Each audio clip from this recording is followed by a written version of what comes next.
Renee Richards has become the source of international and national controversy over the past week or two. A cause celeb. The reason? Is she male or is she female? She is a transsexual. 2 years ago, she was Dr. Richard Raskin and was ranked nationally among the top 20 male tennis players over age 35. The debate over trans women in sports and athletics, and specifically over whether they have an unfair advantage, has existed for quite some time. An early high-profile case was Richards in 1976, and it led to 25 out of 32 female competitors withdrawing from the US Open in protest. The debate was then, as it is now, incredibly divisive, and that's because it's driven by two completely polarised groups, who are, in my opinion, both wrong. On one side, somewhere on the right, let's say, people are acting as if trans people still have, despite hormone therapy, pretty much all of the benefits that they receive from male puberty, and the more dogmatic among this group are straight up calling trans women men in dresses. The dude destroyed it at a women's powerlifting meet. Do you not hear what I'm saying? He got 4 for 4. Every single thing, every single event he went into, he was breaking records. We've got one here that says, how is the decision unacceptable? It's a bloke in a dress. The very way we are built is different. This isn't something that should be offensive to anyone. It's science. Science is what it is. It doesn't care about anyone's feelings. And the records she broke were women's squat, women's deadlift, and women's bench press. While on the other side, somewhere on the left, let's say, people are acting as if trans women pretty much no longer have any of the benefits that they receive from male puberty, and the more dogmatic among this group are straight up insisting that sex itself is merely a social construct. So bottom line, being born male doesn't give you a physical advantage competing in female MMA? No, not at all. I'm actually at a disadvantage. We also now think that sex is socially constructed. So in a lot of cases, when I want to talk about sex or gender, I use sex/gender and just run them together because there is no clear division between them. Do you think it's fair for you to compete in the women's category? Absolutely. Why? Why not? You know, I don't think a transgendered athlete, male to female, female to male, whatever it may be, really has any advantage whatsoever. The truth on the matter, however, is where it normally is, between the two extremes, and within this video I'm going to do my utmost best to show this to be the case. This is, do transgender athletes have an unfair advantage?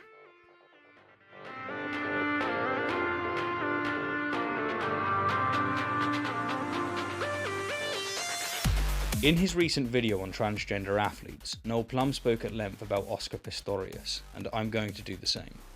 The reason being is that his case directly relates to transgender athletes, but does so without the political and emotional baggage. Pistorius is a South African, double-leg amputee who was once the centre of an international athletic debate. After dominating the Paralympics, he sought to compete at the Olympics, but his request was declined due to tests revealing, among other things, that his carbon fibre prosthetics use 25% less energy than runners with complete natural legs running at the same speed, and that they led to less vertical motion combined with 30% less mechanical work for lifting the body. The way that the IAAF put it was that double amputee sprinter Oscar Pistorius is ineligible to compete at the Beijing Olympics because his prosthetic racing legs give him a clear competitive advantage. Or in other words, the IAAF ruled that Pistorius' prosthetics disqualify him because they make him faster than what he would have been if he had not lost his legs. Now this reasoning is critical, as it embodies both the principle of fair play and the principle of therapeutic use exceptions, otherwise known as TUEs. Stated simply, a TUE is an exception that allows an athlete to use, for therapeutic purposes only, an otherwise prohibited substance. But here's the crux: they're only granted provided there is no unfair advantage given to the athlete by taking the substance or using the method. What this means is that an athlete who suffers from a deficit, such as asthma, hypogonadism, or indeed limb loss, can take an otherwise strictly prohibited substance or technological aid to neutralise that deficit. If the TUE brings the athlete back up to 100%, that's fine, But if it pushes them further, say to 101%, that's most certainly not fine. Now this might seem pedantic to those not interested in athletics, but in the athletic world, 1% is absolutely massive. Just take for example the 2016 Olympics. The difference between first and second place in the men's 100 metre sprint was 0.8%. In the marathon it was 0.5%, and in the long jump it was 0.1%. And this is why TUEs are monitored with precision. Anyhow, back to Pistorius. Shortly after the IAAF rejected his request to compete at the Olympics, a collection of experts criticised the cited study for only testing Pistorius' biomechanics at full speed while running in a straight line, unlike a real 400 metre race, and for not accounting for the disadvantages that he suffers, such as having trouble leaving the starting block. And as a result, Pistorius' ineligible status was lifted. He was allowed to compete. Now what's of particular interest here is that Pistorius' defence entirely accepted that his prosthetics give him some significant athletic advantages over able-bodied athletes, but they argued that they don't nearly make up for the many disadvantages that he has, and that therefore, as a net, he doesn't have an advantage. Now I appreciate that this might seem off base, but as we move on to the transgender athletic debate, please keep in mind the principle of fair play, the principle of TUEs, and Pistorius' case as a whole. Before the onset of puberty, the competitive performance between boys and girls is largely the same. There are some differences, of course, and they're likely the product of both biological and societal factors, but the two groups are not entirely worlds apart. By the end of puberty, however, they very much are. 2,000 men in the world at the moment that can run 100 meters faster than the greatest female sprinter of all time. 2,000 men. 1,500 of the top male tennis players could beat Serena Williams. The difference is so great, in fact, that in the athletic world it's literally known as the gender gap. And despite huge societal changes and massive economic investments, the gap has barely changed since 1983. The mean difference for all events is around 10%, and the range is from 5.5 to 36.8%. Now, as to why there's such a gap, the answer is both very simple and extremely complex. The simple part is that we're a sexually dimorphic species. That is, our males and females typically exhibit significant differences. But the complex part is that sex is nowhere near as binary as we once thought. Determining one's sex isn't as easy as looking at what's between one's legs and what chromosomes one has. These factors, along with hormone levels and others, heavily correlate with one's sex, but what it ultimately comes down to is gamete type. To really illustrate this, consider this. I've had my genes tested, and so I know I'm male in every biological sense of the word. I have the potential to produce sperm gametes, have a Y chromosome, and, while I'm not the most morphologically gifted man in the world, I'm certainly not the least.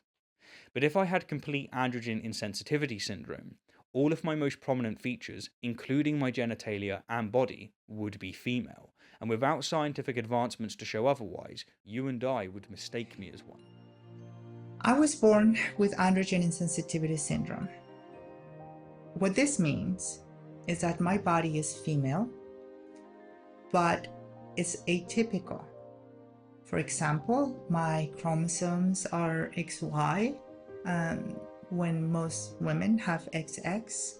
I also don't have a uterus like some most regular girls have. The effects of this condition are so profound, in fact, that many with it are not diagnosed until their teens due to the absence of menses and body hair. Now here's a really interesting and highly relevant question. Which division do people with this condition belong in?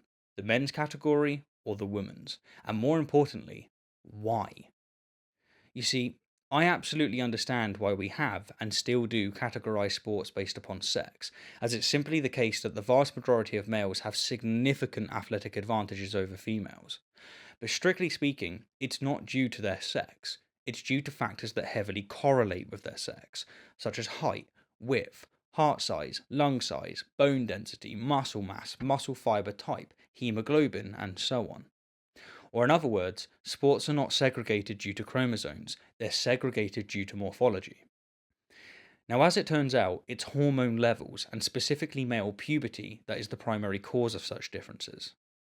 To illustrate this, let's take another look at the junior world records, but this time highlight in pink those owned by girls and in blue those owned by boys. Now these are just 4 events, and I've picked them because they're a good mixture of explosive, endurance and height-based competition, and to be clear, I picked them before analysing them. I also, of course, acknowledge that there's only so much that we can ascertain from these results, as it's hard to determine to what extent societal and cultural factors have played a role. In the 100 metre sprint, the gap is, in percent value, significant from the age of 6. That is, interestingly, long before male puberty. The gap shortens considerably at ages 9 to 10, when girls are statistically taller than boys, but once male puberty sets in, the gap becomes insurmountable. Likewise, in the 1500 metre, boys consistently outperform girls, but again, it's not until male puberty that the gap becomes staggering. In the marathon, however, it's not so clear cut. While there are a few exceptions, up until the age of 15 the difference between the sexes, in percent value, is very small, but from 15 onwards there's no competition, boys massively outperform girls. And in the standing long jump, which is an event in which height plays a critical role, girls outperform boys, and especially so during the ages that they're statistically taller, until, you guessed it, male puberty, and at that point the gap blows up. Hence, the gender gap can be fairly correlated to male puberty, in which males go from the same testosterone levels as females, that being typically between 0.3 and 2.4 nanomoles per litre, all the way up to being typically between 7 and 32 nanomoles per litre. And what further corroborates this correlation, and indeed pretty much solidifies it entirely, is the countless studies we have on testosterone in relation to athletic performance. To name just a few, a study conducted on over 1,000 elite female athletes showed that those with high levels of natural testosterone, which, to be clear, still rarely exceeds 2 nanomoles per litre, had a 1.8 to 4.5% increase in athletic performance in most track and field events, though not all. Another study, this time on 62 postmenopausal females who were given testosterone levels of 7 nanomoles per litre, which is that seen in pubertal boys, exhibited a 4.4% increase in muscle mass, a 3% increase in blood hemoglobin, and a staggering 12 to 26% increase in muscle strength compared to a placebo group. And studies on trans men are even more compelling. To give just 2 examples, one study of 17 trans men who were given 30 nanomoles of testosterone per litre for 12 months resulted in a 19.2% increase in muscle mass and a 15% increase in red blood cells. And another study of 23 trans men on cross-sex hormones for 1 year resulted in a 10.4% increase in muscle mass, an 18% increase in grip strength, and a 9.7% loss of body fat. And so, it's fair to say that in most sports, testosterone matters. However, it's extremely important to note that testosterone is not the be-all and end-all. One large thing to consider, for example, is that while testosterone is highly influential on our height, width, and limb length during puberty, after puberty, which is when most trans men transition, it has little to no effect on these things whatsoever, as once our growth plates have fused, they stop growing. And so while trans men are granted many significant athletic advantages by taking testosterone therapy, I would argue that, in the case of those who transitioned after puberty, their TUE, if you will, puts them nowhere near the 100% mark. And that in the case of those who transitioned before puberty, their TUE puts them on par with 46 XY males who are prescribed testosterone, which is to say, at or below the 100% mark. When it comes to trans women, however, the TUE situation is reversed. Rather than ensuring that their hormones, or TUE, does not put them above the 100% mark, we need to ensure that their TUE brings them down to or below the 100% mark. And until we can show this to be the case, we have not fulfilled our burden of proof. And yes, considering the many benefits of male puberty, the burden is on those who are asserting that HRT sufficiently mitigates said benefits. Now, in the rarer cases of trans women who transitioned before receiving male puberty, I'm currently convinced that the burden has been sufficiently met. The one thing that gives me slight pause, however, is just how large the gap is between pubertal boys and girls in events such as the 100 metre, as 1, fast-twitch muscle fibres play a vital role in such events, and 2, there's conflicting studies on just how the muscle fibres are developed and to what degree male puberty has a role. However, the most compelling study that I found is one that consisted of 113 unfortunately deceased people aged between 1 and 20 years, and it observed that, quote, before the age of 15, there is no difference between muscles from males and females. And so given this, perhaps it's fair to attribute the current large gap to societal and cultural factors alone, but honestly, I'm not sure.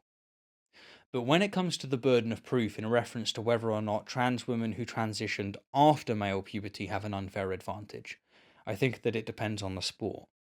The limited studies that we do have tell us very clearly that HRT reduces their red blood cell count and hemoglobin to within the range of 46XX women, that it dramatically increases their body fat, and that it significantly reduces their muscle mass. However, these same studies also tell us very clearly that HRT has no effect on their height, width, or limb length, very limited to no effect on their heart and lung size, limited effect on their muscle fiber type, and that it actually increases their areal bone mineral density. And so, to put these findings into context, in long distance running, in which an abundance of slow twitch muscle fibers and hemoglobin are evidently paramount, it might well be the case to say that trans women don't have an advantage, as HRT reduces their hemoglobin to that of 46XX women, and 46XX women tend to have more slow twitch muscle fibers altogether. Add to this Joanna Harper's study, in which she measured 8 trans women runners before and after HRT, and found their performance to be comparable in light of age grading, and I think there's a strong case to be made. However, in explosive events, such as weightlifting, combat sports, hammer throw, and sprinting, I not only think that the burden has not been met, I think that the research that we have done has made it heavier than ever. Which is to say that the attributes granted from male puberty that play a vital role in explosive events, such as height, width, limb length, and fast twitch muscle fibers, have not been shown to be sufficiently mitigated by HRT in trans women.